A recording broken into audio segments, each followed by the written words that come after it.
Nordic Sagas shaped the world of The Lord of the Rings, and while Tolkien's fantasy world was unique, he copied and pasted a lot of the old legends. So, how much of Middle Earth is original? Tune in to learn more, and don't forget to like and subscribe.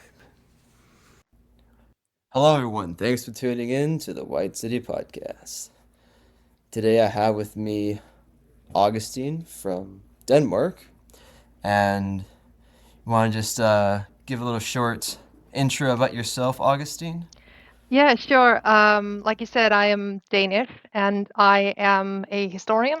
My alma mater is the University of Copenhagen, and I have an MA in sort of broad history, but I do specialize in what you might consider to be personal history, and then the written documents of well, we would call it late Iron Age, but I gather that the rest of the world calls it the Viking era.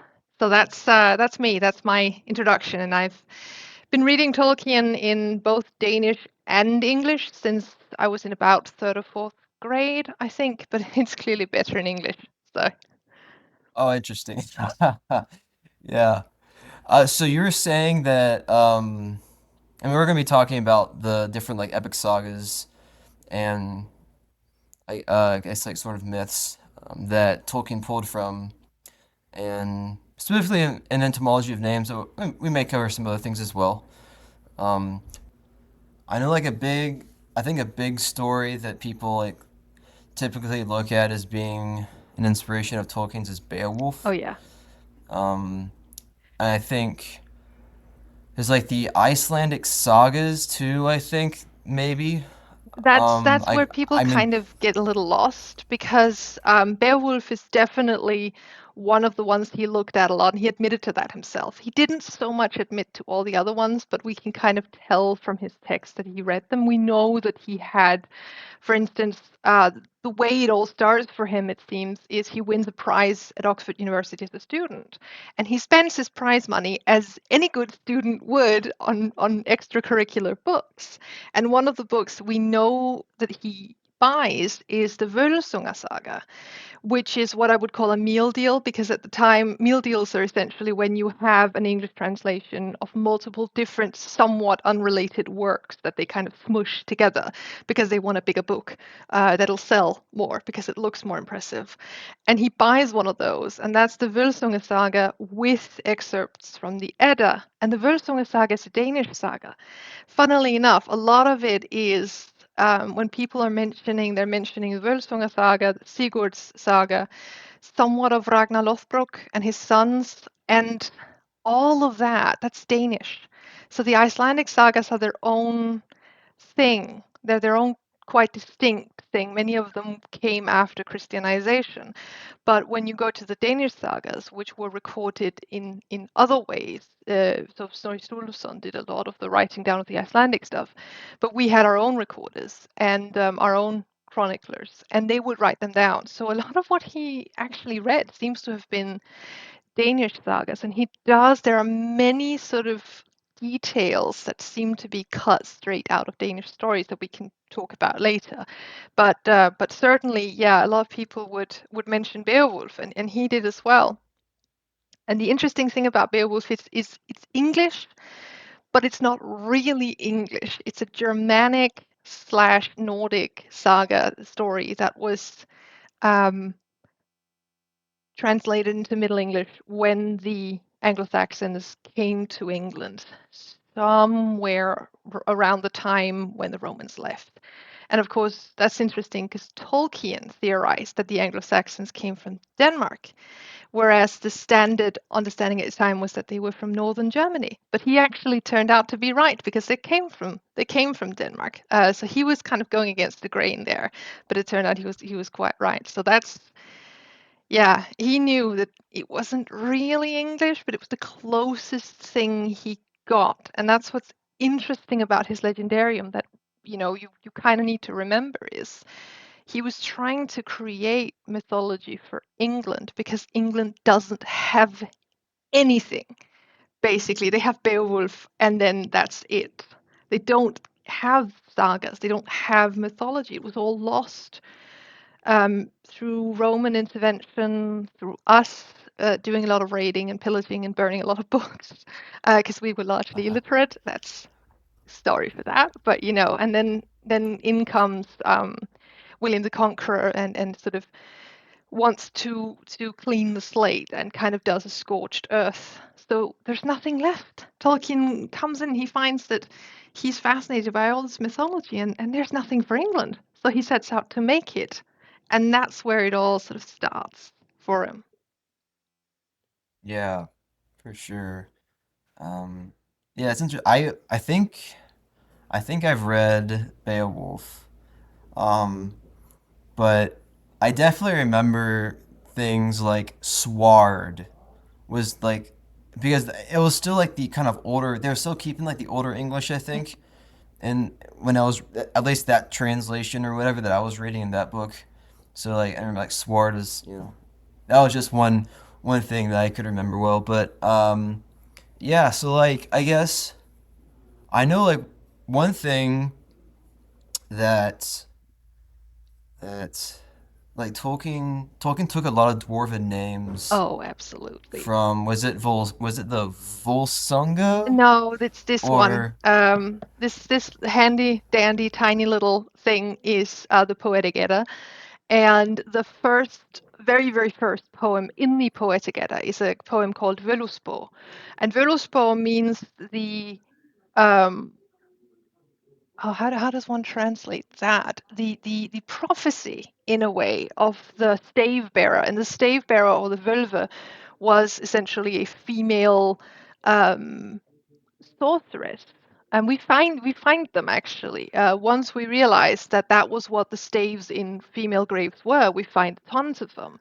We have at least a good 3 or 4 on Zealand alone graves with staves in them. So we know that it was a real thing, and that we find a type of herb that they would have used to go into a trance. So these are people who would go into an herbally induced hallucinogenic trance and try and prophesize, kind of like the one in the Greek one in Delphi, the oracle in Delphi. So they were oracles, and this is the sort of foremother of them all. That Odin draws up from the grave. He sort of does a spot of necromancy. That happens a lot. You'd be surprised. And he asks her about the fate of the world. And she goes through the creation myth, and she then also goes through the destruction of the world. But in the creation myth, that's when you have, and I have to go up here and find the Icelandic version, because the Danish version is translated by meaning, which means that not all of the names are phonetically there. Gloin, for instance, turns into gl, which means spark. So I initially didn't recognize it, but a ton of them are. So if I can read a bit of it to you, I'm sure oh that yeah, you'll, yeah, go for it yeah, for absolutely. sure. I'm sure that you will recognize it, and I'll read it to you in English. It's the story of the dwarves' creation. So essentially, here you have the world's been created, humanity has not been created yet, and the gods have been created. And it says, then sought the gods their assembly seats. So they settle down in Thing, which is they gather up to try and make sense of things.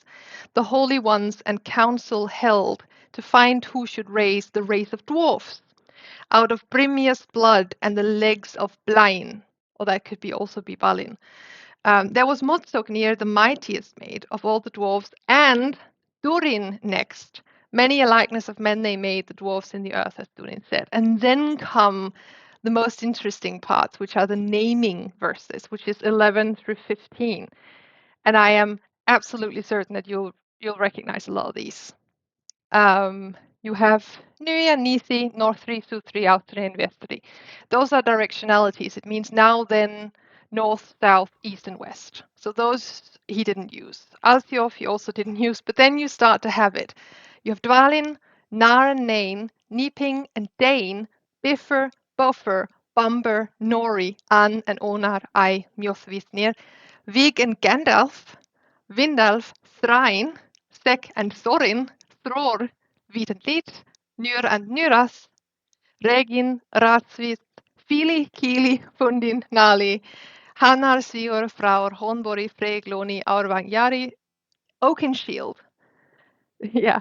And Draupnir, Doldrasir, and so on and so forth. And then Gloin, Dori, Ori, Duf, Andvari, Scarfis, I.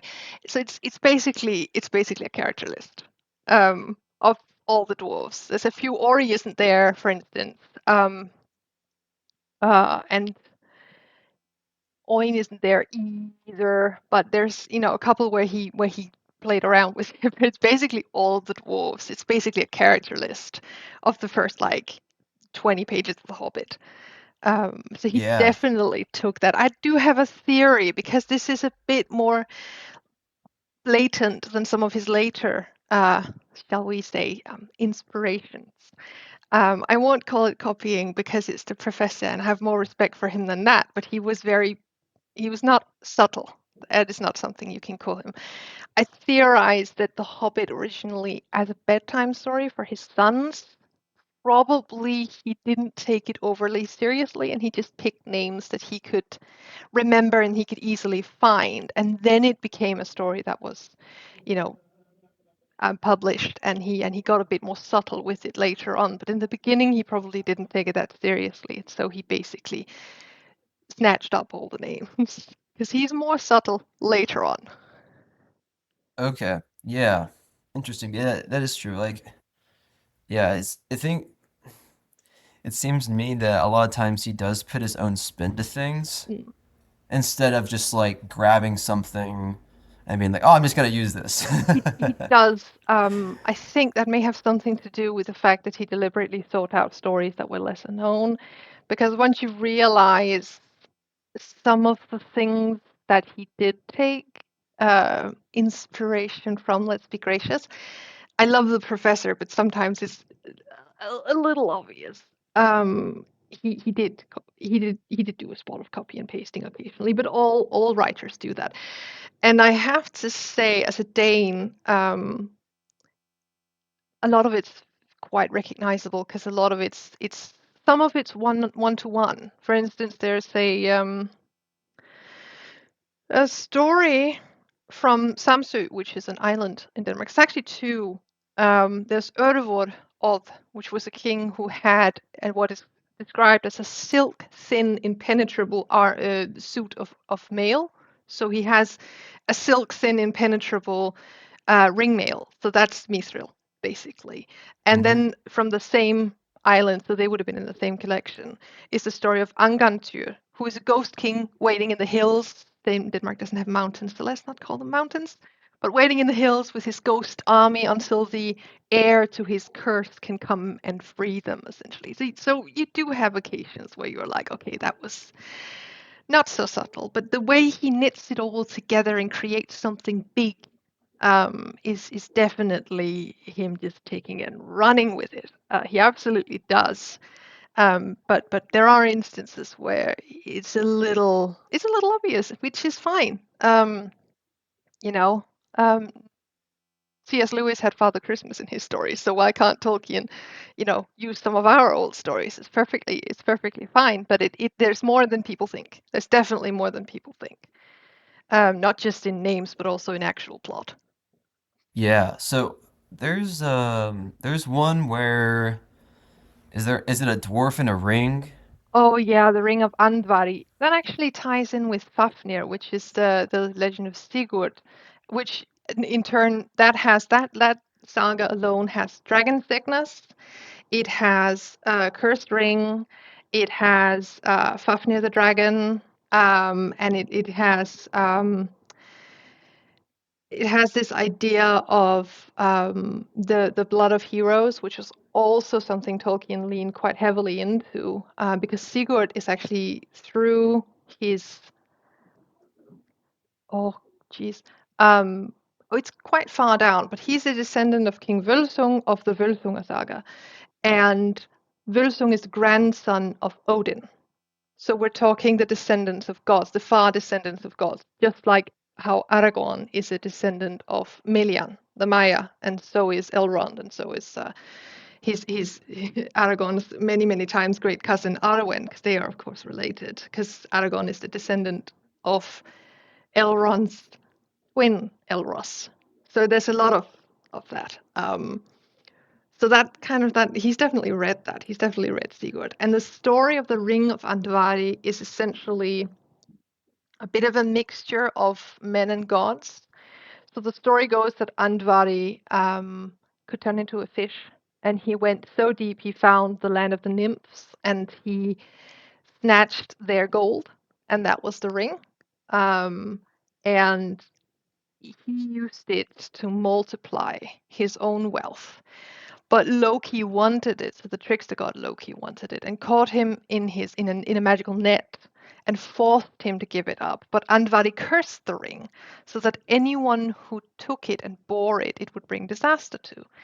And unfortunately, Loki used it to pay a debt to Andvari's father, or his brother. Is it depends on the version, but they were related to another dwarf, and that dwarf became mad with greed, and his son became mad with greed, and in turn, his son, whose name was Fafnir, was so mad with greed that he morphed into this dragon that hoards gold, and that's when Sigurd comes in and kills the dragon, and he takes the ring. And the descriptions of killing the dragon are amazing. They dig these long pits and then stick up a sword into Fafnir's belly as he's like crawling along, and the holes fill up with venom. It's very Glaurung. It's very like Glaurung coded that with the whole, venom wherever they go, and he kills the dragon Fafnir, and he takes the ring, and then he goes mad with greed. So you have quite literal dragon sickness. Someone morphing into a dragon because of this ring.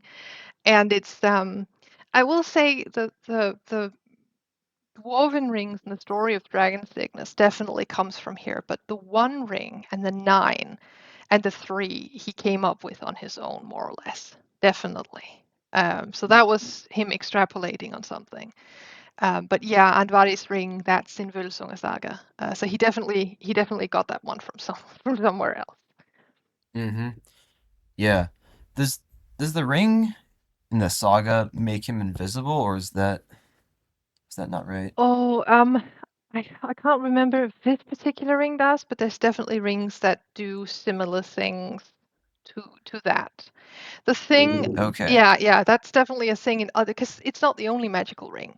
The difference in Nordic sagas and Germanic sagas to, for instance, other stories that feature magic rings is that the rings almost always are evil. They're almost always there to they're cursed, or they bring misfortune, or they something or other, and they're almost always bad for you. That's definitely something that sort of is a common thread there. They're always bad. The magic rings. So there are Mm. other magic rings that do sometimes turn the wearer invisible or invincible sometimes, and they're kind of scattered across. Um, yeah, Okay. Yeah. Oh, there's another question I had. I just slipped my that mind. happens. That happens. No, to my understanding, I could have this wrong, but to my understanding is like so I think that like Tolkien was definitely going for um a story with epic characters. And I have a friend who was saying that like it's and so like his stories aren't necessarily character driven entirely as like having character arcs maybe. And maybe that's a reflection of the sagas.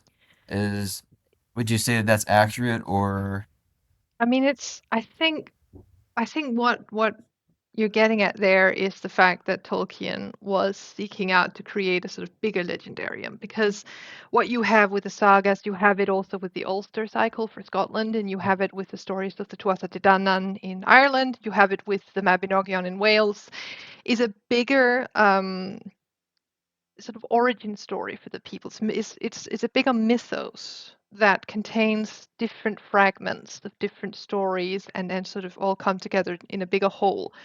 And of course, we have a ton. If you take the entirety of Scandinavia, oh my God, do we have? I mean, you can specialize in the little itty bitty corner of the map and you'll have enough for a lifetime. Um, so what he seems to have been seeking to do, and he did admit to some of it is by his own statement, was to, because he thought it was sad that England didn't have this, because it's a country that's squished between other countries that do have a ton of it. Um, he tried to make it for England. He tried to make a big mythos for England, and he wanted to have both the big mythological god stories, which you have with the Silmarillion, you have it with Ainulindale, and you know that's the big ancient or origin mythos, and he wanted to pull it all the way to the sort of pseudo-medieval romances, which you then get later on, with the story of Aragon and Arwen, with the story of with the Lay of Lethe and all that.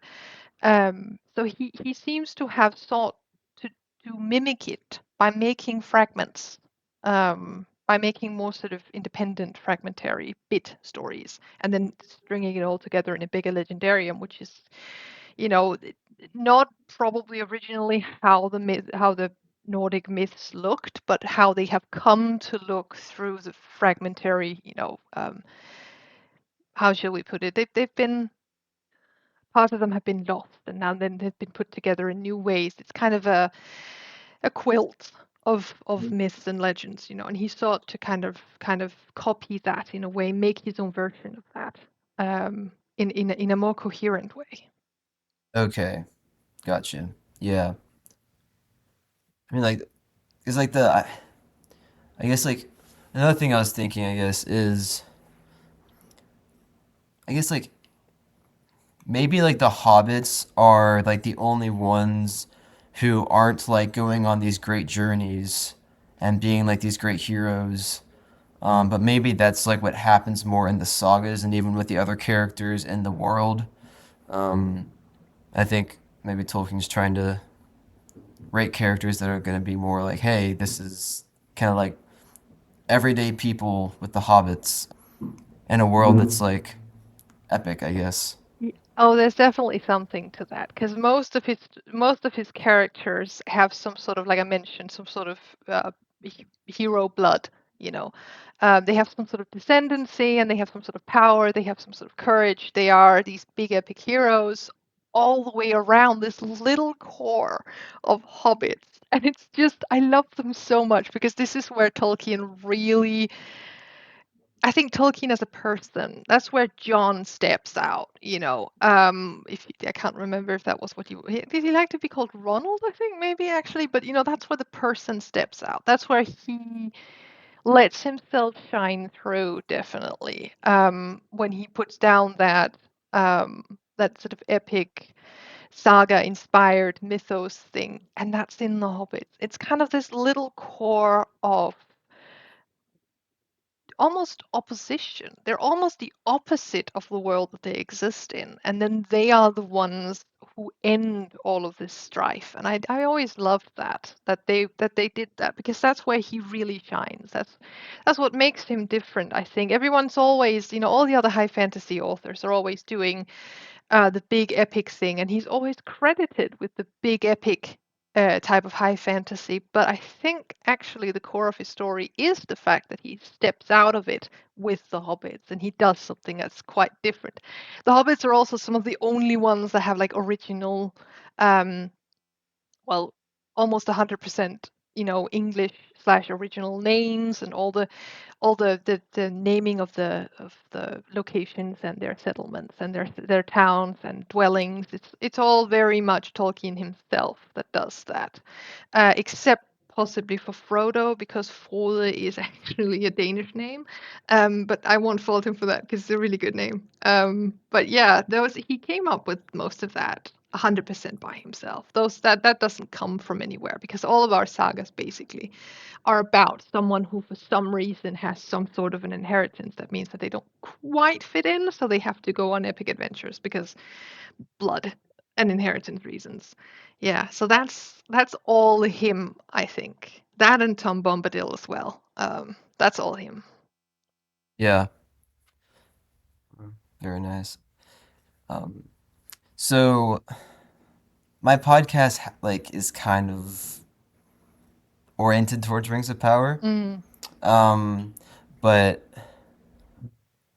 I know in like some of our communication, you talked about how you appreciated the female characters in the sagas, as also with the female characters in Rings of Power. Yeah, because that's Yeah. that's one part where I have a little bit of a gripe with Tolkien. I don't mind the fact, absolutely cool that he takes some of the old stories and remixes them essentially. Love that. More of that. But he, the sagas, the myths and our sagas as Nordic ones have a lot of very strong female characters. Um, Sometimes, Odin, who of course Gandalf is highly based on that. Odin was also called the Grey Wanderer, funnily enough. Often wore a grey cloak and all that. But even Odin, who's the king of the gods, have to seek help from Freya because he can't do magic in the same way as she can. He can't do sight because he's a man. There's actually a type of magic that only women can do in the sort of Nordic cosmology. And there's this general tendency in the sagas for women to actually be the instigators. In Völsunga saga, that's her name is Stine or Sigrid. That changes depending on the translation. Who is King Völsung's daughter? She is the one who instigates a lot of the plot in the saga itself, and the one who's kind of um, who starts the ball rolling. And of course, in Sigurd's saga, you have Brynhilde, who has a different name in the Nordic region, but people know her as Brunhilde. You have the Valkyries, you have the Shield Maidens. We find Shield Maidens. These days, a lot of the finds that used to be called male warriors have been DNA tested, and many of them are actually women with swords, shields, spears, even lances, buried with weapons.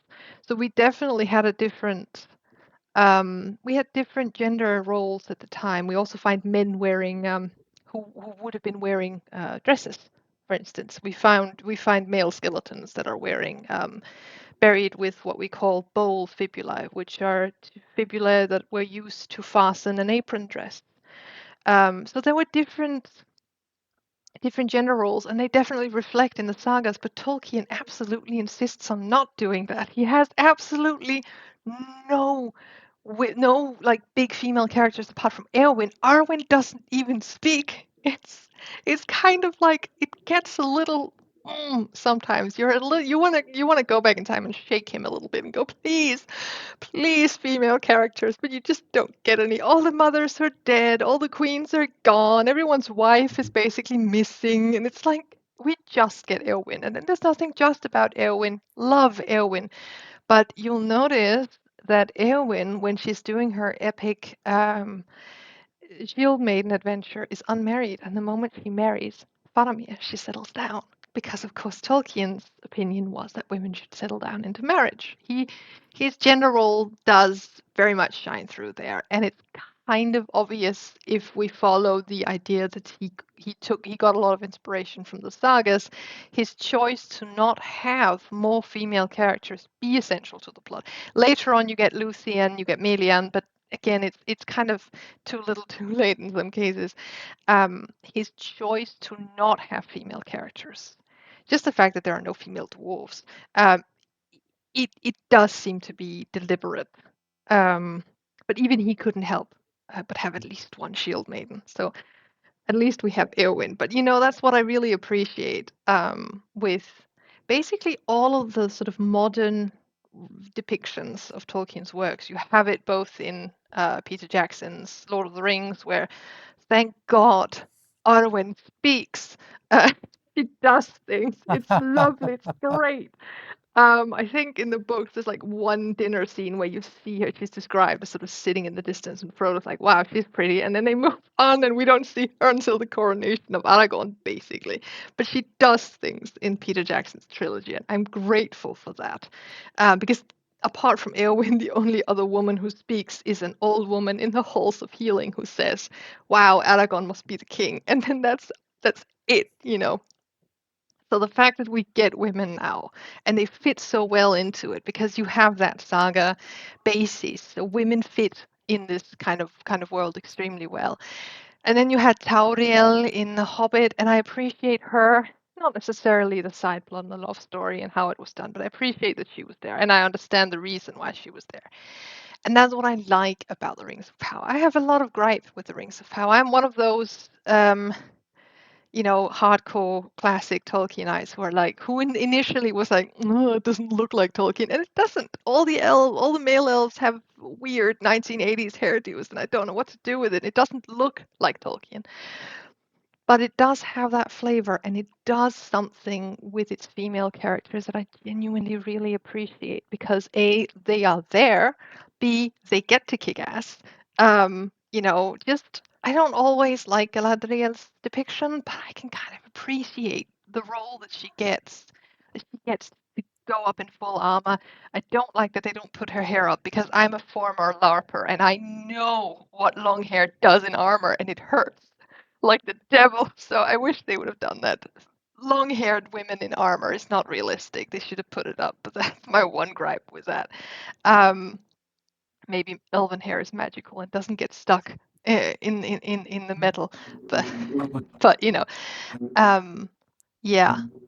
I really just like that. I like that they have. And there's a lot of women in there. As Queen Miriel gets a bigger role, and Galadriel gets to kick ass, and you have the hobbits, the female hobbits who get to have quite an important role with Gandalf, and you have just there's a lot of women in there, and I can really appreciate that because that is one place where I wish Tolkien would have upped it a little.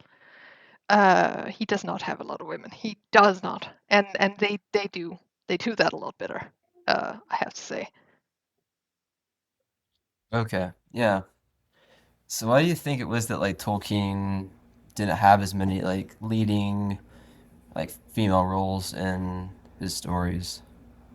I mean, I don't want to point the sexist finger at him because I don't necessarily think that he was, but I do think that he was a very traditional Catholic. He was a very traditional Catholic, and there is Catholicism, if you follow it to the letter, just has quite a restrictive view of women. They still don't have female priests. And coming from a Lutheran country that's had female priests for 80 years, that's kind of a weird thing to me. But I think he just was, and I just think he was a man of his time as well. He was born in the 1800s. You can't really fault him for having a slightly what we would call backward view of women.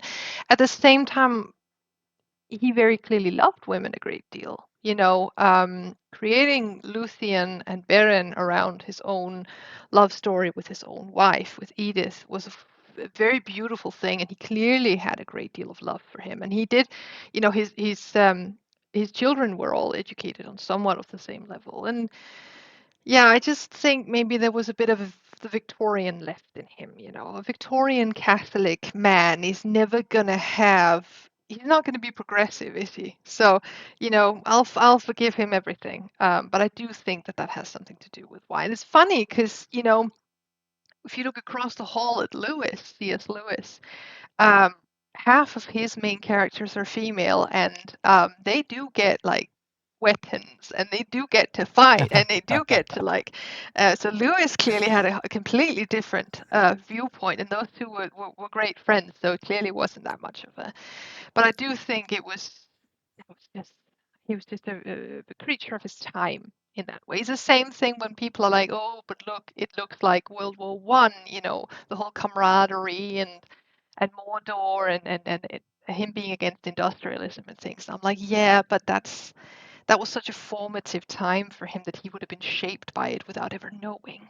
And I do think that's the same thing with women, that he was shaped by his time and he was shaped by his surroundings without ever really knowing, you know. Yeah. Hmm. Yeah.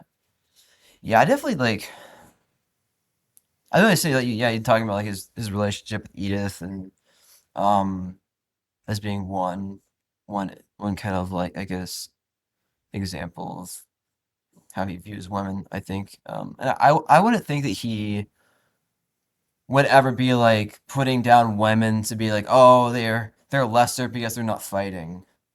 in any way. He did I make Eowyn though. You um have we have to give him credit for that. He did make Eowyn. So yeah, clearly, like I said, clearly he did love and respect women. He just didn't necessarily have an eye for their potential roles in an epic legendarium like this. Which yeah, it wasn't as yeah. natural to him as it would have been to the people who made the sagas, you know. It was just different Hmm. times. Right.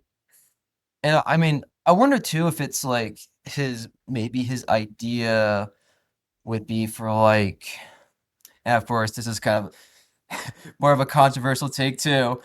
But I think maybe that like an idea like maybe men are more prepared for battle as just the way the two sexes are made, I guess. In that sense as well.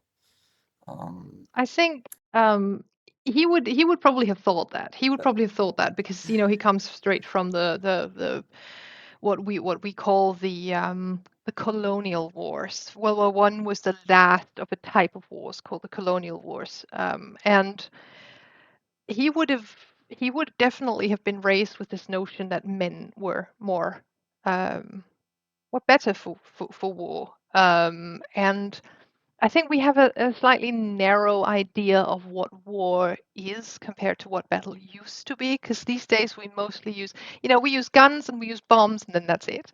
But it used to be, if we go back to the late Iron Age, let's just say the Viking era, the weaponry was just so vast. You had your axes, your spears, your lances, you had your swords in multiple different sizes, you had different types of bow and arrow, you had blunt instruments, you had staves, you had all kinds of different. So there's a type of weapon for every body type essentially, and there are some weapons that women maybe are more nimble. We would perhaps be better with staves and maybe not maybe there's also big buff women who could also fight with heavier weapons, but there's a type of weapon for everyone in this era, and it's all the way up to the introduction of firearms. It's such a varied. I love weapons. Oh, it's so great. I love oh, love them. I could talk forever about weapon types, but it's such a variety that anyone could find a weapon that could suit them. Our understanding of that has narrowed, and we're widening it out again now. But one thing we definitely have to understand in a broader context also is that our understanding of gender and our understanding of gender roles, it changes constantly. It's not been that narrow as it was in the Victorian age always. It kind of waxes and wanes, you know. Um, so definitely, he would probably have been in a believer in the physical. Um, oh, but they're built different argument. But again, the ones that did the sagas probably weren't. So yeah, he did. It would have been, I think, an aspect of his thinking, of Tolkien's thinking. It would have been probably. right, yeah, for sure. I think, yeah. I mean, I think yeah, it would for Tolkien maybe also just like that. Um, yeah, there is a difference between men and women that does exist. I think that Tolkien would have had that opinion. He definitely would. And of course, nowadays we've discovered it's not, for instance, it's not at a skeletal level. A lot of the guesses that have been made about sexing skeletons, like, oh, this one has a broad hip and a narrow whatever, it's probably a woman, and then we test the DNA and it's absolutely not. And we can't. Much has been made of the physiological differences, but they're not actually that big. And certainly, we have different fat deposits and we have slightly different musculature, but it's not, we have the same number of muscles, we have the same bones, we have the same, sinew, all that. So it's a lot of it is surface level.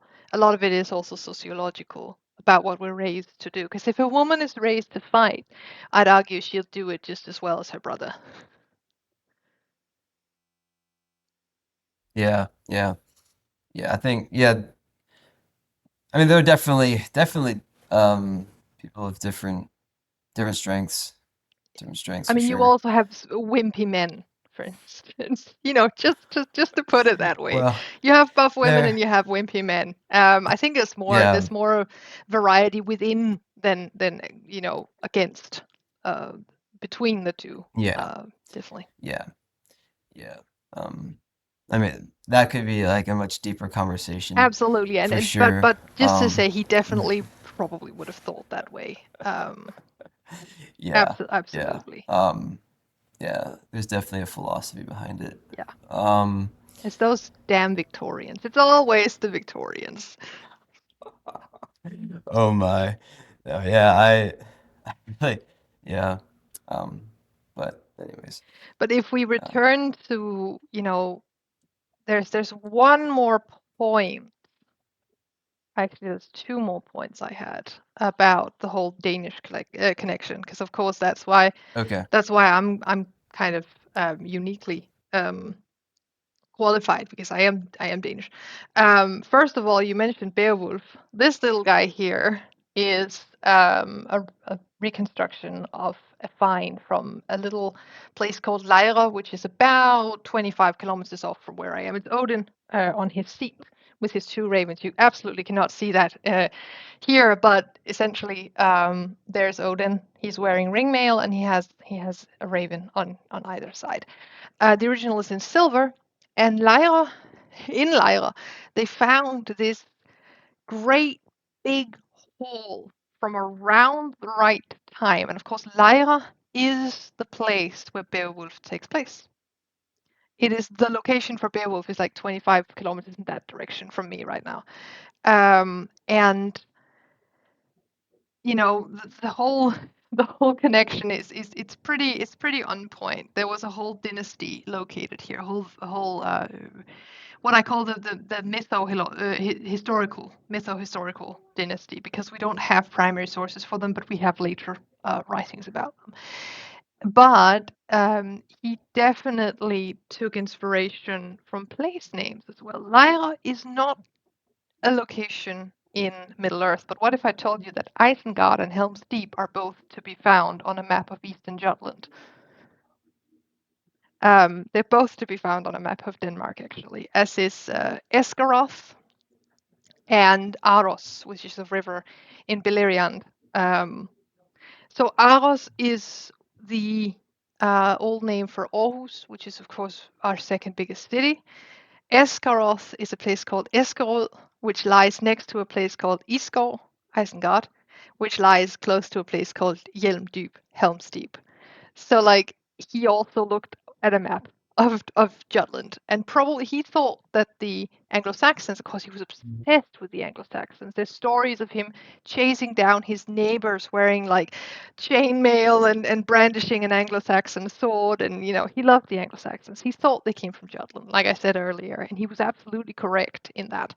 So he looked at maps. We know that he looked at maps of Jutland, and it seems that he actually found place names that he liked, and then he put them into, in this case, primarily Rohan. And of course, Rohan is also a place in France. Uh, and Eomer also is a name that comes from the sagas. So yeah, it's more subtle in the Lord of the Rings, but it's still there. It's very much still there. And like I said, there's also the Mithril shirt. Also, is a story from Samsu, and the king waiting with the ghost king with his ghost army in the mountains. That's also something that came from us. So but there's actual, like, if you ever want to visit Isengard, you absolutely can. It's a little village in eastern Jutland. If you've ever seen a map of Denmark, you'll notice the bit of Denmark that's stuck to Germany has a nose. And on that nose, you will find both Isengard and Helm's Deep and Esgaroth hmm as actual places. They're not very interesting places, but they exist. yeah. So that kind of ties to like his in a sense like his love of maps and the maps Yeah, that he created too. It's all very it interesting. definitely. Did you have another point that you wanted to talk It about? was mostly about dragons. Um, Oh, okay. because of course, I meant like I mentioned, Fafnir is reads very Glaurung to me. You could also there's also a dragon in Beowulf. Right at the end, there's a dragon battle that kind of feels like it's kind of glued on with duct tape. I don't know. It seems like there was another story that got put on at the end, or a fragment of another story that got put on at the end. Um, and that is a dragon that lives in stone halls and only attacks at night, just like Smaug.